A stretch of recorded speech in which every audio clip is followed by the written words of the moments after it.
Hello and good afternoon, Ghana. Building collapsing in Ghana has been on the increase in recent times. There are frequent media reports of collapsed buildings in the past years. Building collapse refers to the failure of the structure or the component. This architectural failure of a building depends on the materials, designs, method of construction, environmental conditions, and building use. However, all of these defects can be prevented by proper construction techniques and quality control, adequate structure design, and regular maintenance of building. Even though some of these main reasons of building collapse can be attributed to bad building designs, faulty construction, extraordinary loads, foundation failure, natural disaster, and demolition through explosive. There is a need to do fact-finding today with the professionals since the reoccurring of these disasters are very alarming and can be addressed. In focus today, we ask the causes of building collapse in Ghana. My name is Emmanuel Owusu-Ansah. I also urge you to follow us on our Facebook page, that is media360.net. On Twitter, we are the Pyramid_show. Then also remember that you are part of the show to send us your experience, your thoughts as we go on with the discussion on our WhatsApp number 0500 180 697 0500 180 697. We take a break. The show returns. Welcome back and thank you for staying with us. So in focus today, we pay attention to the many causes that's why buildings do collapse most rampantly here in Ghana. And in the studio with me to help me on this discussion, I have with me Engineer Joseph Odai, a member of the Standard and Professional Practice Committee and Engineering Council of Ghana, and also a geotechnical engineer by profession, and also a licensed engineer. Joining us again is Dr. Benedict Akers, a principal spatial planner, and also the head of Plan Preparation Unit of the Land Use and Spatial Planning Office here in Accra. Gentlemen, thank you and welcome to the show. Thank you. Let me begin my discussion coming to engineer. Engineer, I mean, the story and the recent case of the Medina building coming down, this has become almost likely the news almost every now and then with buildings collapsing and failing. What is the fundamental reason for these failures? I just think that your intro at least sums it all. I mean, the primary causes of building collapse could be due to foundation failures, it could be due to poor structural design, it could be due to poor supervision and, construction as well, poor use of construction materials. And then natural disasters can also cause a building to fail. Earthquake, flooding, hurricane, all those things, they are all components that are possible zones to cause a building to fail. In all this, if such buildings are properly designed, at least we can save lives. Okay. You've mentioned quite a number of reasons that cause the failure, the collapse of building. You mentioned natural disaster. At least with the data I have here, most of the buildings that failed calling the Melcombe failure, and quite a number of them, even the two-story building in Denyame, it wasn't attributed to natural, disaster. It's just typical technical failure. And I would want us to give detailed reasons why we are seeing this. What is the fundamental reason and what can be done from where you sit as a technical person, a registered engineer? I mentioned the natural disaster because as engineers, we know that Ghana is somehow within we have earthquake-prone zones within the country. So should we go into building design, the structural engineers, they take all these things into consideration. So granted, let's put it aside. Now, with recent times, we can have a building to fail due to bad designs and not having people with the necessary skills and professional input to supervise such a structure. And if care is not taken and you are not doing the right thing, it will cost you at the end of the day. You understand? So you don't just stand up and dig the ground and say you are putting up a building. There's a science backing it. There's engineering backing it, which has to be taken care of. So if you don't, or you haven't taken care of all these things, you have problems. And these are typical examples of issues that we observed in the last, the past 2 weeks or so. So poor construction practices, It's one of also the factors. You can't just land you to get your building to fail. Okay. Now, you've mentioned poor construction practices. You are a licensed engineer, and I believe you belong to the Standard and Professional Practice Committee and the Engineering Council, the regulatory body mandated to make sure that the building code, all the signs, reasons for that we have to stick to a particular design is, put into practice. And here we are with the story being different, buildings coming down. What are your institutions doing? Probably to zoom into that, let's just understand the process. Mm-hmm.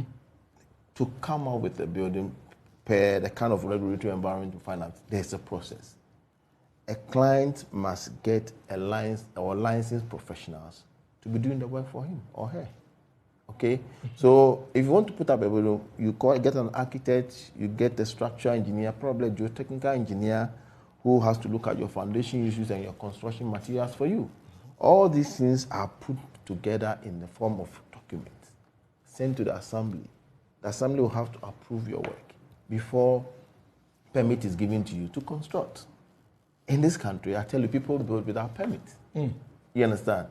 And people also don't procure the right professionals to be doing the work for them. And if you need to procure a licensed professional to be doing the work for you, you understand? Okay. So if you haven't procured the right professional, the licensed professional, the license is a form of an insurance.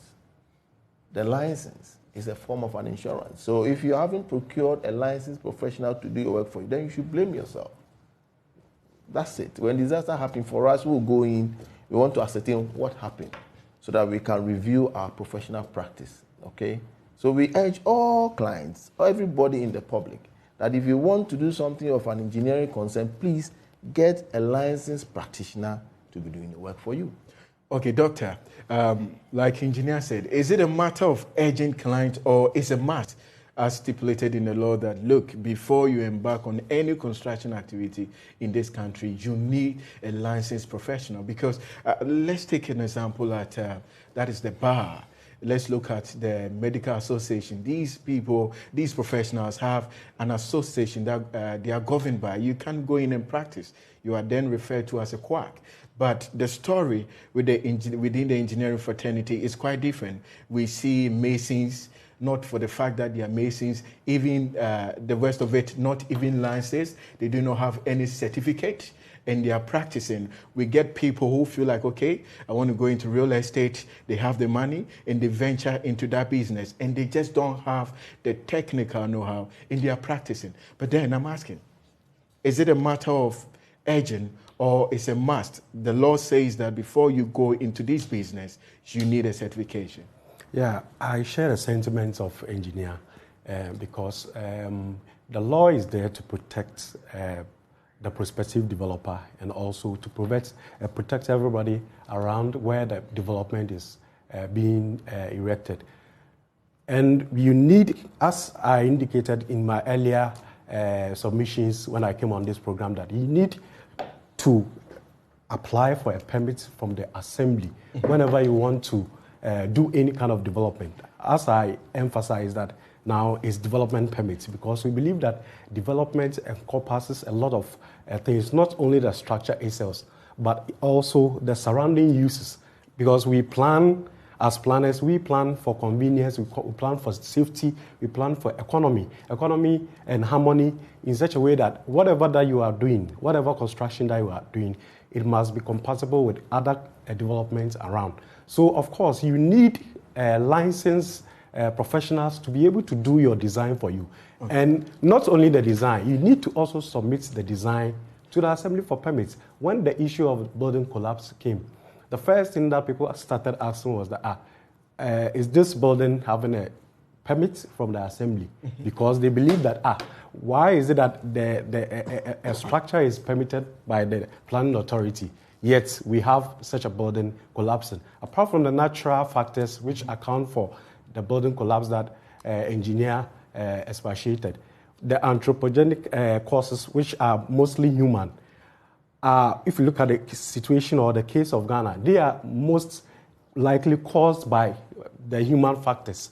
like alteration in design, improper supervision. improper supervision, and the improper supervision. That is the major cause of such, because if you have your drawings, you submitted to the assembly, you have all the licenses, a structural engineer signed, an architect signed, and it's went through the committee, because the committee to the assembly, we have professionals there. They are architects, they are structural engineers, they all vetted the plan, they supervise your design.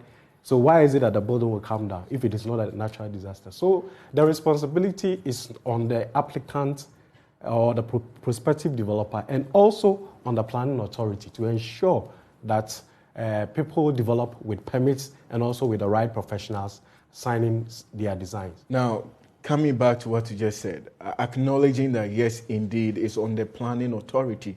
Now, you belong to the planning authority. You are within that embodiment. That is the works department. And my expectation is that you people are seen as the police. Once the engineering fraternities put together the building code, the specifications, the regulations, you are supposed to go onto the field and make sure that, look, if they are mixing their cement design, they are mixing it according to what is stipulated in the drawing. If they are going on with the reinforcement, when I say reinforcement, I mean the iron rods, they are using the right size, I mean the diameter size.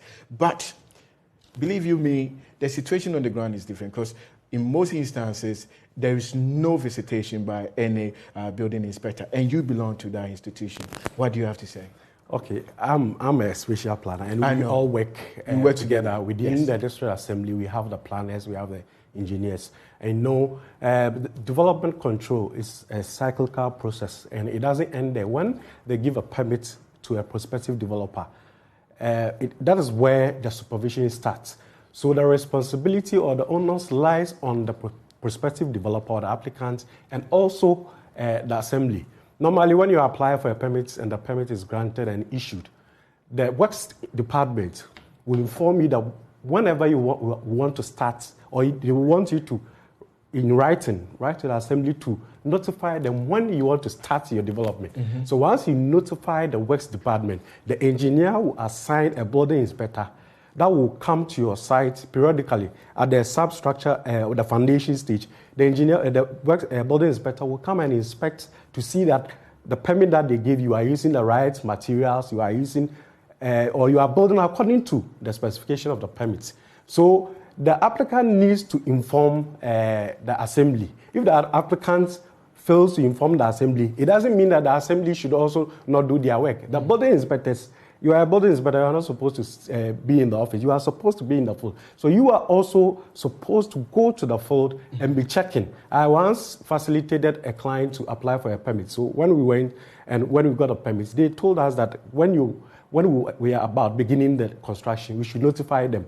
So I also told them that if we don't notify them, they should also make sure that, because they assigned a building inspector to us, the building inspector is supposed to also make sure that it goes periodic inspection to ensure that the applicant is not developing without any supervision. So the responsibility is two-way between the applicants and also the district assembly. Okay, so you in the house help me get the truth. I mean, with your experience, when you were constructing your home or your house, what was the experience like? Did you see the building inspectors periodically come to the site? I mean, did they even come to examine the misdesign you have done? Tell me the truth by sending me a WhatsApp 0500 180 697. And again, if you think you have certain developments on your building and you want answers to them, as to possibly in the near future you foresee that there could be a collapse, or you want to mention to us a building you see and you think it's terrible, we need to come and examine it, also send us a WhatsApp on 0500 180 697. Now, can I make a few additions to? Okay, engineer. Yes. Number one, in 2011, Parliament passed a law, Act 819. Mm-hmm. That act seeks to regulate the practice of engineering in Ghana. So it means that anybody who wants to do an engineering activity here, you have to be licensed.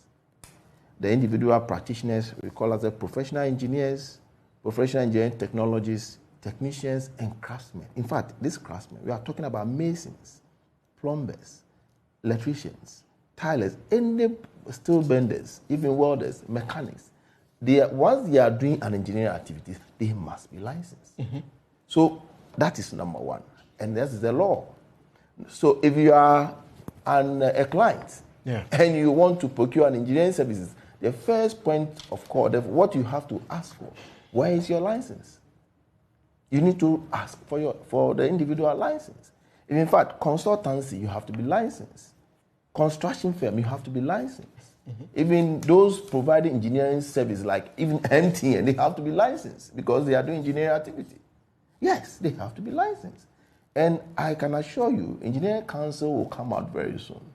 Engineer, and that's where I have the problem. Yes, it's been coming out soon since over 2 decades now. No. And never come out. No, it's because Ghana is not serious with engineering business.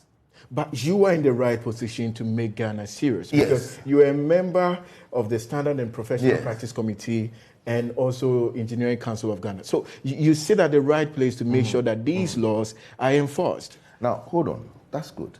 I'm not trying to do into too much debate, but I'm talking about a system being serious with certain practices. You put up a law in 2011, and then you set up a board in 2015. And these are set up by government. So seriously, 4 years interval, there was nobody there to regulate the practice. You need a council in place, a board in place, to push for that agenda. So it tells you that, immediately tells you that this country is not serious with engineering business. I agree with the government failure, but from 2016 to 2020. Good. So we had a board in place, and they have been set up. They are putting in measures to get these things done. And I can tell you, the council is serious, is really worried about these recent developments. Very soon they're going to issue a statement, and very soon, if you saw me going around like the way GRA people go around looking for, asking people to pay their taxes, we'll come to your site. If your site, you don't have practitioners that will ask you to stop work. Licensed or just practitioners? Licensed practitioners will ask you to stop work. So when you say licensed practitioners, is it just the supervisor, potentially the engineer, or even the artisans, the painter, the plumber? All of them, they are involved.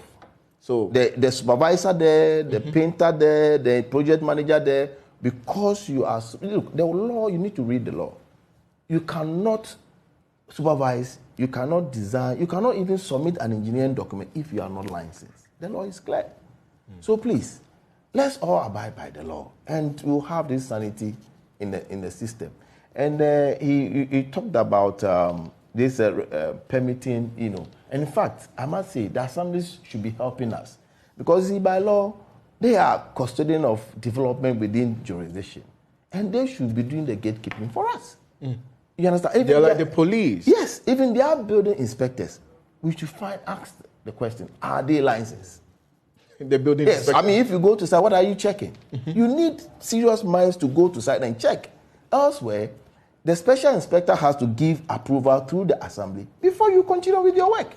No, not to cut you short, places like the Germany, whenever there is a heavy concrete pouring, the building inspector is there to make sure the mixed ratio, the cement, water, and the sand, the stones, the chippings, they are in the right proportions. It's tested. A sample is carried away to the lab where, they test it before they even proceed. But here, people are issued with permits, and that's it. The building inspectors never step there. Even upon completion, it's a different story. But I'm going to be touching on that. Today, I'm quite a bit, being emotional a bit, because I think these stories, yes. I mean, we've been witnessing this. It just come up, we talk about it, then we make a lie. We never take any bold stance, any bold step forward to resolve it. So, Engineer, you've spoken about, going forward, the council putting in place measures to make sure that people or the workmen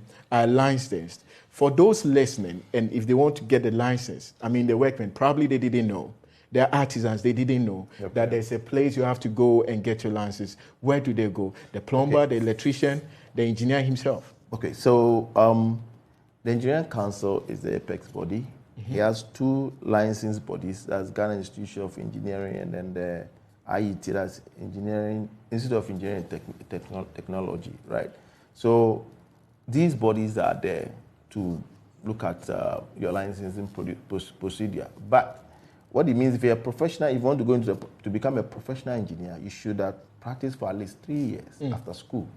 The idea is that you have undergone some mentorship, some kind of level of training, Then you come and write your professional exams. Once you pass, you get your license.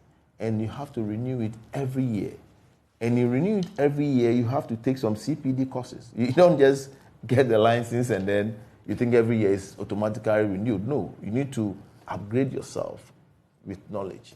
Okay, so upgrading yourself with knowledge is what the engineer just told us. If you're an artisan, if you're a practitioner, be it an engineer, quite a number of the professions within the construction industry, and you have a specific question for the discussion ongoing here, like I said earlier, the WhatsApp number to reach us is 0500 180 697, 0500 180 697. Now, Doctor, let me come to you. Like I mentioned, in other places, when there's ever a serious activity ongoing on the site, typically with the pouring of concrete, you see the building inspectors move on to the site with their instruments, the gadgets, to ascertain that the proper specifications are, measured and observed. But that is not the story of what we see here with your people. What are you people doing going forward to make sure that even for the construction of a kiosk, there's proper supervision to make sure that these buildings that keep falling down or collapsing will not, go on again? I think this issue about a building collapse can also be cured when planning authorities, like the district assemblies, take their development control function very serious. You take a permit, somebody pays permit fee. Mm-hmm. Can the assemblies take a portion of the permit fee to resource the building inspector, the works department, and the building inspectors to make sure that they go out for post-permit supervision? So that is once, and the reality on the ground is that most assemblies even do not have enough building inspectors. Some have like 2. If you take very huge municipalities, they have 2. One, how can they monitor development? Sometimes the permits that they give is about 200 within, let's say, a quarter, and you have 2 building inspectors. How do you expect them to be going to every construction site to ensure that people develop according to specification? If the development control function of the district assemblies is working, mm-hmm. that is where the issue of building collapse will not arise, because they will be able to detect any anomalies even in the design, in translation of the design on the ground. In 2016, when the Land Use and Spatial Planning Act was passed, the Act now calls for the establishment of the Planning and Building Inspectorate units. So these directorates have officers from the Physical Planning Department and the Works Department, and the 2 are supposed to go out for regular monitoring exercise. Because as I said, development is not only about the structure. Sometimes you have your residential building that you have developed. Somebody maybe is doing a quarry close to you. For some time, it can affect, I'm not an engineer, but such activity can affect the foundation or the structure, integrity of the structure that you have developed. And from years to come, it might affect maybe the columns that you've developed. So that is why it is very important that when you want to do your construction, you need a permit. The assembly, apart from the money that they will take you and grant you the permit, they will also advise you, because they have professionals. Sometimes in complex developments, when assemblies want to give permit, they send such designs to professionals who are not within the assembly for their advice, because there are some complex development, you need other professionals to also come in. So the assembly will also advise you on what to do. You can't just say that you have your money, you've done your design, so you just go out there and develop. Now, Doc, we acknowledge that. Yeah. And trust me, even though my assessment is not scientifically based, I believe in recent times we are seeing great number of Ghanaians going for permit. And the issue is, even after the permit being granted onto them, the visit by these building inspectors, that is where I have the challenge. And you mentioned, fine, there are a few. I've been to places. TMA, I've been there. Barry, I've been there. And it's quite a number of building inspectors in there. And you are asking yourself, why are they not on the field? Because if you are taking that amount of money, it's not easy money. It's quite huge. You are taking that amount of money, then your presence should be felt. The construction activity ongoing there, your presence should be almost every now and then to understand the size of iron rods they are using, to understand even the nature of the formwork they are using, to prevent these segregations. But that is not happening. And I'm asking you, you being in the audit office, what are your plans to make sure that these exercises that's supposed to be taking place by these building inspectors are made firm? Yeah, so as the Land Use and Spatial Planning Authority, now we are under the Ministry of Local Governments and Rural Development. So we are continuously engaging them in collaboration with the local government service and even the engineering, Ghana Institution of Engineering, to make sure, and we are sensitizing the assemblies that they should reserve a portion of the permit fees for development control activities of these two departments, physical planning and the works department, because you cannot take a permit fee. Sometimes if you look at the permit fees that they take within a quarter, and you cannot set aside about 10% to resource the building inspectorate need to go out there to do post supervision. It is a very serious issue. So the Land Use and Spatial Planning Authority is working with the Ministry of Local Government to make sure that they talk to the MCAs who are chairman for the spatial planning committees to reserve a portion of the fees for the permits to help the physical planning and the works department to do continuous supervision of construction within their planning area. So we are working currently on that. Let me just I keep on asking, is that a clever way of solving our problems? I mean, should Assembly employ thousands of building inspectors? Yes. They are professionals in the system. Our friends from Poly who did probably HND or BTech or something like that, who have been trained and are licensed. Can't we employ their services? In the US, for example, a special inspector doesn't need to work with the counties or assembly for that matter. He's registered with you, the assembly, that I can provide you with this service. Now, when somebody's building is going on, he employs this special inspector to be doing this inspection for him. The special inspector goes to site, does all the necessary procedures, and then send it to the assembly. The assembly looks at it, approval before the guy goes to the next stage of the building.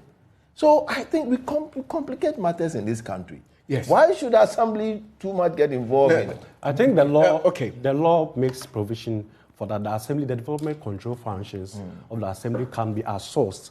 So why don't you do that? Like you said from the beginning, I think the engineering space probably we are not taking serious. And like I made mention, you talk about the Ghana Bar, you can practice if you are not a member. But we see masons, we are seeing engineers, we are seeing contractors just come into the space of the... We all fear to go to court and go to jail. That's why I think people take law seriously. But when it comes to engineering, I tell you, engineering is more than a doctor maybe having issues with the patient in the hospital. When one bridge collapses, you can imagine a lot of people who die. Yes. So engineering is a serious business. But don't you think, yet, for that matter, we have to take these matters to court so that once we prosecute 1, 2, then it becomes a deterrent? Let me tell you something. A few years ago, the Ghana Institution, we had a letter from Police CID, okay, about the collapse of a building. No, not collapse. Somebody fell from an ongoing construction, and he died. Once that happened, it becomes a criminal case. So the police wrote to the institution to find out if the engineer there was licensed, if he had the capacity to supervise such a work, and then he had the capacity to even design and construct such a facility. So you see, if you have not found yourself into trouble, you think there are no laws. But these are the same laws we'll use against you. Okay, so we will be getting to know if the laws are really working, because I remember the former president, His Excellency John Dramani Mahama, during his tenure, that's the collapse of the Achimota building, he said that those found culpable were going to be prosecuted. We would want to know if that ever happened. And I remember there was this alleged saying by the then Okovandapoi, the mayor, and he said they should arrest the engineer, and we heard he had fled. And what really happened? Have we ever prosecuted people? We get to know more about that. We take a break. Once we return after the break, we talk to you more about that.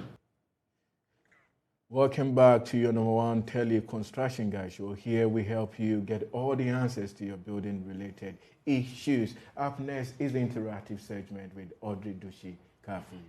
Quite a number of exciting and interesting comments coming in so far on the topic for discussion.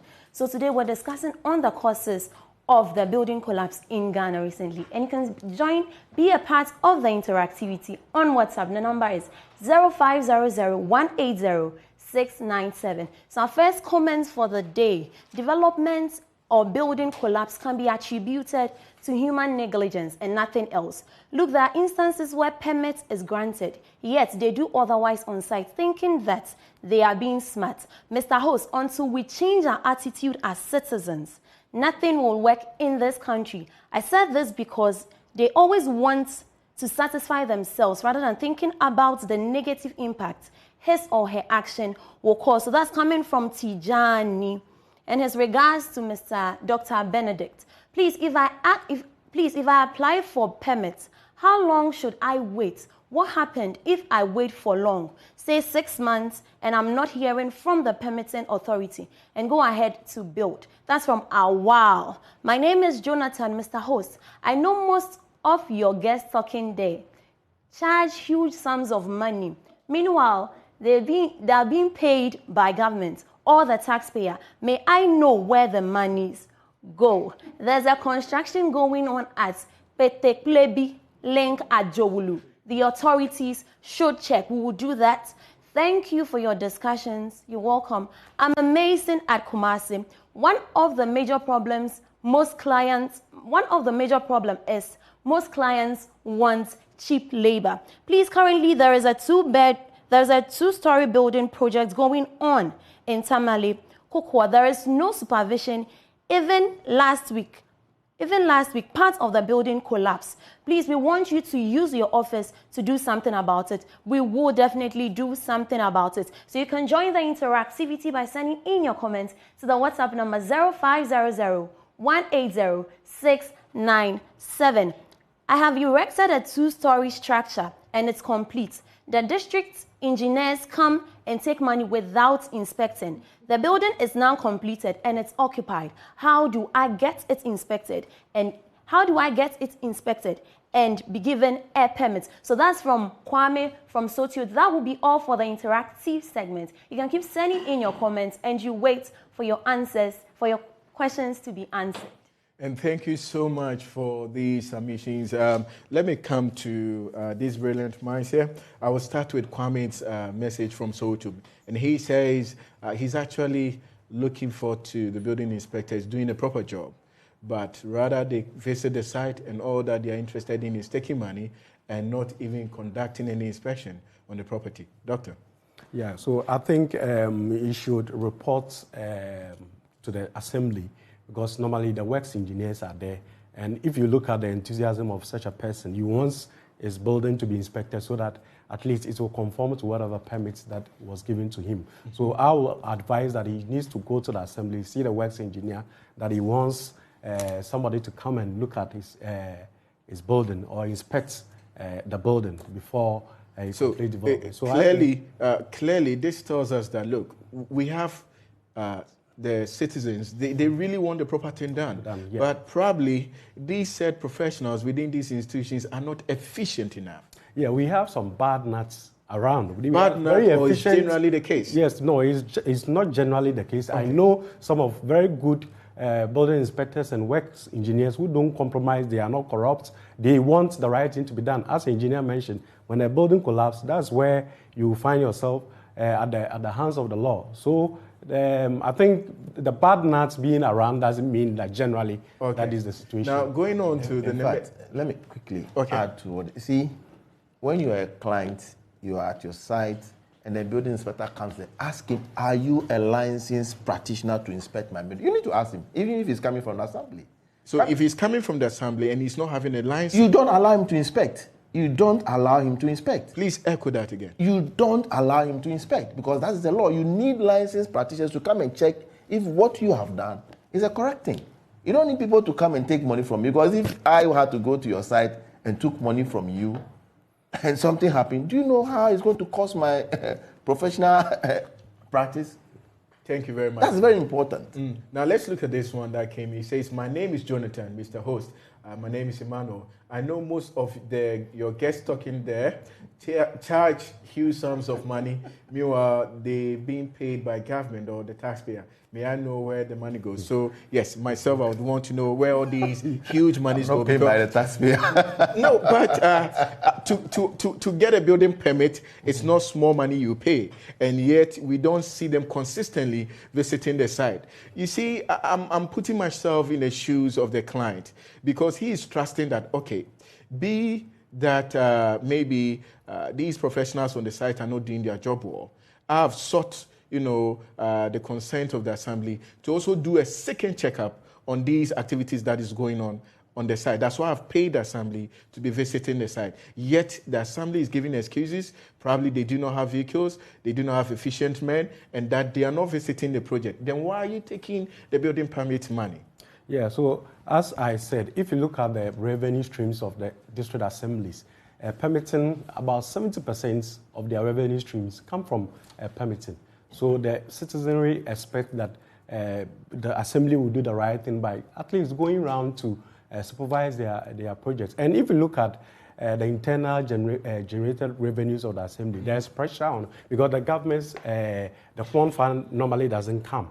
So when the monies hit the account, the assembly have a lot of developmental agenda that they also have to embark on. That's why it will take time for us. That's why I said the line is a special plan. We need to engage the MCEs, because the MCE decides where the money should go. Doc, I'll be coming to you. I mean, you're trying to defend yourself why you think giving excuses, but today I'm not buying it. Forgive me. Yes. Let me see. Let me do these messages. The second one that says there is a construction going on at Pete Plebi link at Jolie. The authorities should check. So we would be coming over to yes. We will come take a look at it. Let me just add. There are times I believe government agencies, we take too much stress on ourselves to carry blames. The fact is, do you always need our people to go and do building inspection? No. If I had to go in and I charge the client, I have a percentage for you. You see, the whole point is that it has to do with the way we want to handle our money as a country. We don't want to be very transparent with ourselves. The fact is, why do you want to pay the assembly all this money and yet you will not go to site to check on your buildings? Don't you think we need to sue the assembly for not? You can do that. Yeah. Yes, we need to sue the assemblies. We need to take action. You can do that. I mean, once we start suing them, the leadership at the top will realize that, look, if we do not step up our game, we'll be getting a lot of suits and we'll be paying more money. Yes, we should. You understand? Once these things begin to happen, I believe it's going to shape I think that our performance. As I indicated, the onus is on the assembly. Once you've taken money, you need to resource your building inspectors to go out to the field. Okay. I have some assemblies making about 4 million Ghana cedis from just building permits. Yes, and you cannot commit about 10% for the activity. I have a story to tell. I'll be telling you later, but let me do this. It says, thank you for your discussion. I'm amazing from Kumasi. It says, I'm amazing. Kumasi, one of the major problems client watch. Okay, so all he seeks to say is that what he thinks is that clients want cheaper labor, and for that matter, they are not ready to go for licensed, professionals and artisans. Engineer, what is cheap labor? No, I mean, somebody wants to put up a 25-story building and he cannot pay $20,000 for a professional, and you are not serious. You are coming up with a 25-story building with probably 2-level basement. The cost of it, and you don't want to attract a licensed professional who's ready to do the job for you and pay $20,000. Then what are we in for? You want somebody, you pay $5,000 to go and do something. When there's a problem, what happens? You pay more for that. So I don't know why you call somebody a cheap labor. What is the meaning of a cheap labor? If the person is really regulated and licensed, you don't call that person a cheap labor. Okay, so the phone line is activated at this moment. You can call the numbers on your screen and also be part of the discussion. But going on to my last message, then I come back to our discussion earlier. It says, good afternoon. Please, currently, there is a 2-story building project going on in Tamale, Kukuo. There is no supervision. Even last week, part of the building collapsed. Wow. please, we want you to use your office to do something about it. So we don't even know about this collapse. Yes, I'm believing not all the collapsed buildings get the announcement in the media space. So please give us another message at the end of the show. Then we're going to, with Doctor here, I believe he's going to make sure that the right district assembly or municipal assembly would come to have a look-see at it. Again, let me come on to our discussion here in the studio. We've been talking about the inefficiency of the building assemblies, the building inspectors, because we are not seeing them really in action, visiting the site as consistent as they need to be, being too specific, examining the concrete work and the job done, and to certify it. But to climax it, at the end, I know once there's the construction of a house, an office complex, a recreational center, the assembly has to issue a certificate of habitation. That is to confirm that, look, we've come, we've done our auditing on the property, and structurally it's certified. People can move in and not have any challenge, face any challenge once they occupy the building. But how many buildings or offices in Ghana have been issued this certificate? Yeah, I think certificate of habitation is one certificate that also the law provides for. But the question is, if an assembly, the works engineer or the building inspectors are not inspecting or supervising a particular structure, how then do you issue a certificate of habitation? Because once a building comes down, the first question that people ask is, does the building have a permit? Does it have a certificate of habitation? And that is where it is very dangerous. So you cannot issue a certificate of habitation if the building inspectors or the engineers did not inspect or supervise the building, because it's expected that once they supervise the building at every stage, the foundation, superstructure, substructure stage, then now they can certify that the building has satisfied the permits. So once you don't do that, it is very dangerous for you to sign the certificates of habitation. Of course, I have more questions to that, but let me go onto the phone. Hello, Boateng. Yeah, good afternoon. Good afternoon, sir. Yeah, I'm Boateng calling from Ashmani Bay in Kumasi. Okay, sir. Yeah, I'm really enjoying your program. The issue is sometimes it's not about the processing. Sometimes you go to the assembly, you get the documents, but those who do the project, for example, they will do the estimation. As the owner of maybe a house, you will tell the developer that how much that maybe a 2-3 bedroom will cost you. And the person will give you the estimation, the figure. And maybe you are a busy person, you won't get time to go to the site and inspect the work. Maybe instead of them to maybe buy maybe 10 bags of cement or 20, making them maybe 10 bags and 20 bags amount of money. But those who are putting up the building will buy maybe 5 or 3. Maybe iron rods, you will give them maybe 12.5 mm money. But the person will go in and purchase maybe 10.5. So sometimes we, the owners of the building, have to go to the site and check them always. As we always, be finding ourselves in a situation whereby our building will be collapsing. So we advise people who are, into building that sometimes, for example, I have a project that I'm developing. Sometimes if I go to the site unannounced and maybe I ask them the amount of materials they use, I may find that instead of them maybe buying 10 bars, they rather go in for 5 bars. Boateng, thank you so much. I think your submission is, thank you so much. All he seeks to say is that, look, these contractors on the field, because the clients are also not being fair to them with the said money they actually need for the execution of the project, they also tend to reduce probably, if it's 12 mm iron rod size, reinforcement size they have to buy, they end up buying probably 10 mm so that they can also save. So then, you see? What is 12 mm? 12 mm, I mean, I'm talking about a typical case. What is 10 mm? You see, I, as an engineer, I deal with documents, design documents. The design has come out with specifications for columns, for beams. So, strictly, you go according to that. Okay. Now, we don't put up based on conjecture that, 12 mm is expensive, so buy 10 mm. Yes. Because they have implications on your building. Yeah. It's not just, you see, engineering is not just done because we want to do it. Okay. It is done based on science. Surely it is done based on science. Let me pick another call on the phone. Emmanuel from Kumasi. Hello, Emmanuel. Hello, good afternoon. Good afternoon, sir. Please be brief. Thank you very much for the opportunity. Yeah, I'm loving the discussion. Yeah, but I think there is something fundamental. Yeah, good afternoon. Can you hear me? Please, we can hear you. Go ahead. Yeah, thank you. I think there is something fundamental. Yeah, when we talk about the building inspectors, I think it is different from the supervisor of the building. And are two distinct things. Yeah. Okay. So these are two distinct things because the district assembly building inspector will only come and see whether the drawings that you brought to the assembly, you are building according to the drawings and you are adhering to the standards of the building and the built environment standards. But to ensure that there is your content, that is your concreting and everything is up to normal, you, the builder, also have a responsibility to ensure that.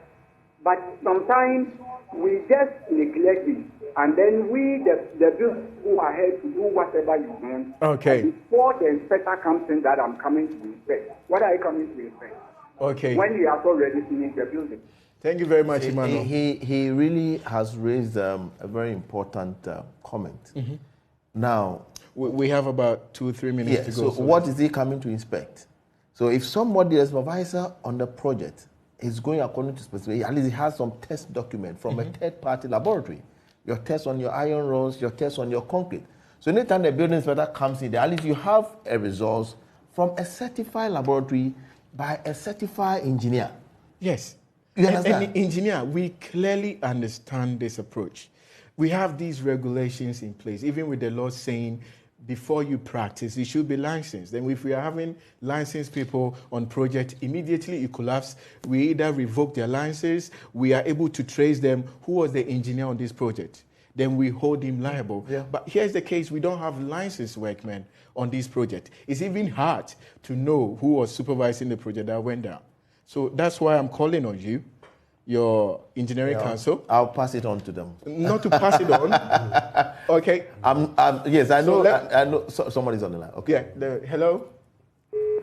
Sorry, we lost the chairman of the engineering council is really not sleeping. I must assure you. Okay. And he is going to come out. There is more to say. I wanted to ask about, do buildings expire? And after the set period, what is supposed to be done to make sure that what is supposed to be done? But then we have brief time to go. And today is a special day, Mother's Day. I would want to give you some few seconds to, express your profound gratitude towards your mom. So your last words, then we wrap up the show. So I will also say that the conclusion of the discussion is that the assembly, the onus is on the assembly.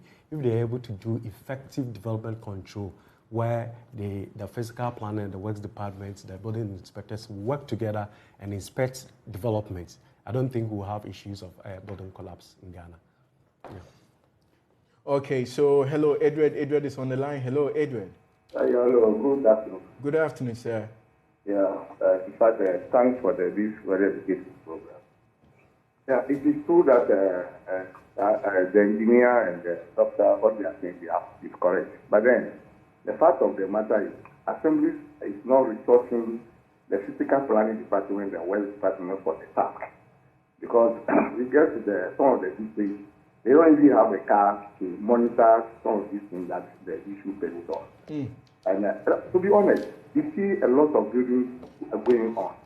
You have inspectors who have to go there as a quality assurance officers to follow up what has been approved for the people or for the developers. Yeah, it is true that sometimes when the approval is given, the developers get to the site, they do things contrary to the approval. So this quality assurance officer has to ensure that whatever they approve, that is what they carry out. Okay. But it's not same on the land. Thank you so much. Thank you so much. Thank you so much for the lack of time. Engineer, yes, to conclude, I want to wish every mother a happy Mother's Day. But what happened to your mother? My mother is passed. Oh, okay. Okay. So happy Mother's to all, including my wife. Okay. And lastly, there are times I don't want to really buy argument that they are not well resolved. So if you are not well resolved, what do we do to solve the problem? I mean, with them channeling the money coming from permitting to do other things, I have a problem. Yes. Yeah. They are well resolved enough. So I don't buy that argument. I think people should start suing. Yes, they should. People should make easy money. Yeah. Start suing and make easy money. Yeah. That will put them on their toes. Doc, your final words. Yeah. Engineer, you know that? Oh, well, thank you very much. And I hope that now I'm just telling the public that engineering is being regulated by law.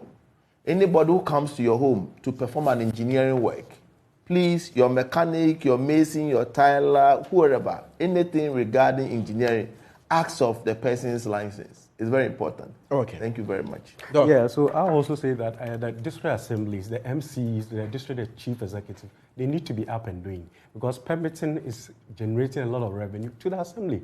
The issue about lack of resources, we cannot talk about it because if you take huge sums of money for permitting, you should reserve a portion of it for development control and post-permit supervision. So I think the onus is on the Mother's Day. And I wish Mavis Arkest, Auntie Nananimo, and Abna Arkest, I wish them a happy Mother's Day. Okay, I'm seeing an entire family Arkest being wished. Now, I would also want to say a happy birthday to Auntie Leila Jimba of Sakeman. And again, happy Mother's Day. And this is coming from Meshach Eduokai all the way in Dallas, Texas. Pardon me to do this because I want to wish my mom a happy Mother's Day. But trust me, she's not going to hear a word if I say the way I want to say it. If you are Grace, obey mommy so the American say Mother's Day. Mzase brofi uni me yemi uni ye breye ntiake. The American say your mama fisher pa oba onu nyamu nyina yesu ye dawase ne bra wa breye ho. Yami shall be brave. So happy Mother's Day to all mothers, be that you had a child or you didn't even have a child, for the fact that you have a good heart towards humanity. From me and the production team here, we say happy Mother's Day to you all. So we will see you same time next week. Bye-bye.